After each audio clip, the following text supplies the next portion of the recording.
স্মৃতি একটা ডিভোর্সি মেয়ে, সেই গ্রামের খ্যাত, তার কোনো যোগ্যতাই নেই মানুষের কাছ থেকে এত ভালোবাসা পাওয়ার, এত সম্মান পাওয়ার। তার মতো একটা ম্যারিড পার্সন কিভাবে একটা আনম্যারিড ছেলেকে তার জীবনসঙ্গী হিসেবে পায়, তাও আবার বাপ্পির মতো একটা বিদেশি ছেলে, আয়ারল্যান্ডের ছেলে। স্মৃতির কোনো যোগ্যতাই নেই বাপ্পিকে তার জীবনসঙ্গী হিসেবে পাওয়ার। বাপ্পি আয়ারল্যান্ডে বড় হয়েছে, আয়ারল্যান্ডে পড়ালেখা করেছে এবং তিনি ধনী পরিবারের একটা ছেলে।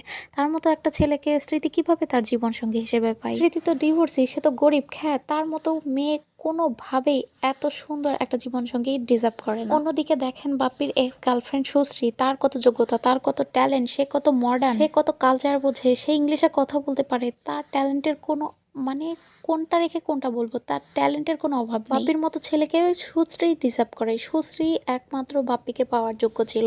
স্মৃতি কোনোভাবে বাপ্পিকে পাওয়ার যোগ্যতা রাখে না। সুশ্রীর পায়ের নখর যোগ্যতাও তো স্মৃতির নেই। স্মৃতি কিভাবে এত দূর আসে?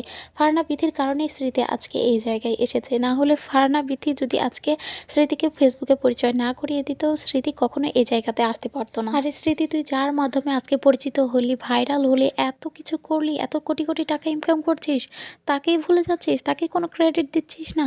এটা তোর একদমই ঠিক না। তুই অনেক বেশি অহংকারে তোর এখন মাটিতে পা পড়ছে না। তুই যার মাধ্যমে পরিচিত হলি তাকেই ভুলে গেলি, তাকেই কোনো ক্রেডিট দিচ্ছিস না। এগুলো ভাই একটাও আমার কথা না, এগুলো আপনাদের মতো পাবলিকদের কথা।